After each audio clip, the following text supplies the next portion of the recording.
ओम श्रीमद् वाल्मीकि रामायणे युद्धकांडे षोडशः सर्गः। रावण के द्वारा विभीषण का तिरस्कार और विभीषण का भी उसे फटकार कर चल देना। सुनिविष्टं हितं वाक्यम उक्तवतं विभीषणम् अब्रवीत परुषं वाक्यम रावण कालचोदितः। रावण के सिर पर काल मंडरा रहा था, इसलिए उसने सुंदर अर्थ से युक्त और हितकर बात कहने पर भी विभीषण से कठोर वाणी में कहा, वसेत सह सपत्नेन क्रुद्धे नाशी विषेण च न तु मित्र प्रवादेन संवत्से शत्रु सेविना। भाई, शत्रु और कुपित विषधर सर्प के साथ रहना पड़े तो रह ले, परंतु जो मित्र कहलाकर भी शत्रु की सेवा कर रहा उसके साथ कदापि न रहे। जानामि शीलं ज्ञातीनां सर्वलोकेषु राक्षस हृष्यन्ति व्यसनेष्वेते ज्ञातीनां ज्ञातयः सदा। राक्षस संपूर्ण लोकों में सजातीय बंधुओं का जो स्वभाव होता है उसे मैं अच्छी तरह जानता हूँ।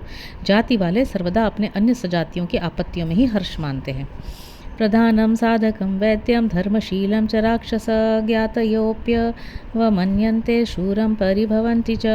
निशाचर जो ज्येष्ठ होने के कारण राज्य पाकर सब में प्रधान हो गया हो, राजकार्य को अच्छी तरह चला रहा हो और विद्वान धर्मशील तथा शूरवीर हो, उसे भी कुटुंबीजन अपमानित करते हैं और अवसर पाकर उसे नीचा दिखाने की चेष्टा करते हैं। नित्यमन्योन्य संहृष्टा व्यसनेष्वाततायिनः प्रच्छन्न हृदया घोरा ज्ञातयस्तु भयावहा। जाति वाले सदा एक दूसरे पर संकट आने पर हर्ष अनुभव करते हैं। वे बड़े आतताई होते हैं। मौका पड़ने पर आग लगाने, जहर देने, शस्त्र चलाने, धन हड़पने और क्षेत्र तथा स्त्री का अपहरण करने में भी नहीं हिचकते हैं। अपना मनोभाव छिपाए रहते हैं, अतएव क्रूर और भयंकर होते हैं। श्रूयन्ते हस्तिभिर्गीताः श्लोकाः पद्मवने पुरा पाशहस्तान् नरान् दृष्ट्वा शृणुष्व गदतो मम। पूर्व काल की बात है, पद्मवन में हाथियों ने अपने हृदय के उद्गार प्रकट किए थे, जो अब भी श्लोकों के रूप में गाए और सुने जाते हैं। एक बार कुछ लोगों को हाथ में फंदा लिए आते देख हाथियों ने जो बातें कही थी उन्हें बता रहा हूँ, मुझसे सुनो। नाग्निर्नान्यानि शस्त्राणि न नः पाशा भयावहाः घोराः स्वार्थप्रयुक्तास्तु ज्ञातयो नो भयावहा। हमें अग्नि, दूसरे शस्त्र और पाश भय नहीं दे सकते। हमारे लिए तो अपने स्वार्थी जाति भाई भयानक और खतरे की वस्तु हैं। उपाय में ते वक्ष्यन्ति ग्रहणे नात्र संशयः कृत्स्नात् भयान् ज्ञाति भयं कुकष्टं विहितं च नः। यही हमारे पकड़े जाने का उपाय बता देंगे, इसमें संशय नहीं। अतः संपूर्ण भयों की अपेक्षा हमें अपने जाति भाइयों से प्राप्त होने वाला भय ही अधिक कष्टदायक जान पड़ता है। विद्यते गोषु संपन्नम विद्यते ज्ञातितो भयम विद्यते स्त्रीषु साफल्यम विद्यते ब्राह्मणे तपः।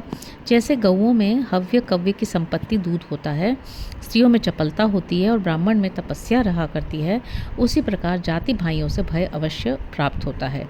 ततो नेष्टम इदं सौम्य यदहं लोकसत्कृतः ऐश्वर्यमभिजातश्च रिपुणां मूर्ध्नि च स्थितः। अतः सौम्य, आज जो सारा संसार मेरा सम्मान करता है और मैं जो ऐश्वर्यवान, कुलीन और शत्रुओं के सिर पर स्थित हूँ, यह सब तुम्हें अभीष्ट नहीं है। यथा पुष्कर पत्रेषु पतिस्तास्तोय बिंदवः न श्लेषम अभिगच्छन्ति तथा नार्येषु सौहृदम। जैसे कमल के पत्ते पर गिरी हुई पानी की बूंदें उसमें सटती नहीं है, उसी प्रकार अनार्यों के हृदय में सौहार्द नहीं टिकता है। यथा शरदि मेघानां सिंचतामपि कर्चतां न भयस्यम्बु संक्लेदस्त तथा नार्येषु सौहृदम। जैसे शरद ऋतु में बरसते हुए मेघों के जल से धरती गीली नहीं होती है, उसी प्रकार अनार्यों के हृदय में स्नेह जनित आर्द्रता नहीं होती है। यथा मधुकरस्तर्षात् रसं विन्दन्न तिष्ठति तथा त्वमपि तत्रैव तथा नार्येषु सौहृदम। जैसे भौरा बड़ी चाह से फूलों का रस पीता हुआ भी वहाँ ठहरता नहीं, उसी प्रकार अनार्यों में सुहृजनोचित स्नेह नहीं टिक पाता है। तुम भी ऐसे ही अनार्य हो। यथा मधुकर स्तर्षात् काशपुष्पं पिबन्नपि रसमत्र न विन्देत तथा नार्येषु सौहृदम। जैसे भ्रमर रस की इच्छा से काश के फूल का पान करे तो उसमें रस नहीं पा सकता है, उसी प्रकार अनार्यों में जो स्नेह होता है वह किसी के लिए लाभदायक नहीं होता है।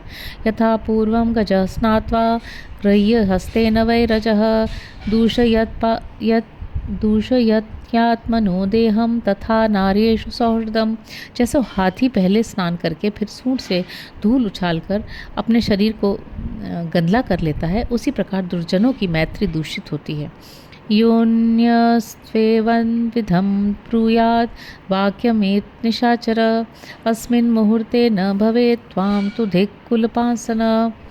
कुल कलंक निशाचर, तुझे धिक्कार है। यदि तेरे सिवा दूसरा कोई ऐसी बातें कहता तो उसे इसी मुहूर्त में अपने प्राणों से हाथ धोना पड़ता। इत्युक्तः परुषं वाक्यं न्यायवादी विभीषणः उत्पपात गदापाणिश्चतुर्भिः सह राक्षसैः। विभीषण न्यायानुकूल बातें कह रहे थे तो भी रावण ने जब उनसे ऐसी कठोर वचन कहे तब वह हाथ में गदा लेकर अन्य 4 राक्षसों के साथ उसी समय उछलकर आकाश में चले गए। अब्रवीच तदा वाक्यम जात क्रोधो विभीषणः अंतरिक्षगतः श्रीमान भ्राता वै राक्षसाधिपम। उस समय अंतरिक्ष में खड़े हुए तेजस्वी भ्राता विभीषण ने कुपित होकर राक्षसराज रावण से कहा, सत्वं भ्रांतोऽसि मे राजन् ब्रूहि मां यदिच्छसि। ज्येष्ठो मान्यः पितृसमो न च धर्मपथे स्थितः इदं हि परुषं वाक्यं न क्षमाम्यग्रजस्य ते। राजन, तुम्हारी बुद्धि भ्रम में पड़ी हुई है, तुम धर्म के मार्ग पर नहीं हो। यों तो मेरे बड़े भाई होने के कारण तुम पिता के समान आदरणीय हो, इसलिए मुझे जो जो चाहो कह लो, परंतु अग्रज होने पर भी तुम्हारे इस कठोर वचन को कदापि नहीं सह सकता। सुनीतम हित कामेन वाक्यमुक्तं दशानन न गृहन्त्य कृतात्मानः कालस्य वशमागताः। दशानन, जो अजितेंद्रिय पुरुष काल के वशीभूत हो जाते हैं वे हित की कामना से कहे हुए सुंदर नीतियुक्त वचनों को भी नहीं ग्रहण करते। सुलभाः पुरुषा राजन् सततं प्रियवादिनः अप्रियस्य च पथस्पथ्यस्य वक्ता श्रोता च दुर्लभः। राजन, सदा प्रिय लगने वाली मीठी मीठी बातें कहने वाले लोग तो सुगमता से मिल जाते हैं, परंतु जो सुनने में अप्रिय किंतु परिणाम में हितकर हो ऐसी बात कहने और सुनने वाले दुर्लभ होते हैं। बद्धं कालस्य पाशेन सर्वभूतापहारिणः न नश्यन्तमुपेक्षे त्वां प्रदीप्तं शरणं यथा। तुम समस्त प्राणियों का संहार करने वाले काल के पाश में बंध चुके हो, जिसमें आग लग गई हो उस घर की भांति नष्ट हो रहे हो। ऐसी दशा में मैं तुम्हारी उपेक्षा नहीं कर सकता था, इसलिए तुम्हें हित की बात सुझा दी थी। दीप्त पावक संकाशैः श्रितैः कांचनभूषणैः न त्वामिच्छाम्यहं द्रष्टुम रामेण निहतं शरैः। श्री राम के सुवर्णभूषित बाण प्रज्वलित अग्नि के समान तेजस्वी और तीखे हैं। मैं श्री राम के द्वारा उन बाणों से तुम्हारी मृत्यु नहीं देखना चाहता था, इसीलिए तुम्हें समझाने की चेष्टा की थी। शूराश्च बलवन्तश्च कृतास्त्राश्च नरारणे कालाभिपन्नाः सिदन्ति यथा बालुकसेतवः। काल के वशीभूत होने पर बड़े बड़े शूरवीर, बलवान और अस्त्रवेत्ता भी बालू की भांति या बांध के समान नष्ट हो जाते हैं। तन्मर्शयतु ह्यचोक्तं गुरुत्वाद्धितमिच्छता आत्मानं सर्वथा रक्ष पुरीं चेमां सराक्षसां स्वस्ति तेस्तु गमिष्यामि सुखी भव मया विना। राक्षसराज, मैं तुम्हारा हित चाहता हूँ, इसलिए जो कुछ भी कहा है वह यदि तुम्हें अच्छा नहीं लगा हो तो उसके लिए मुझे क्षमा कर दो, क्योंकि तुम मेरे बड़े भाई हो। अब तुम अपनी तथा राक्षसों सहित इस समस्त लंकापुरी की सब प्रकार से रक्षा करो, तुम्हारा कल्याण हो।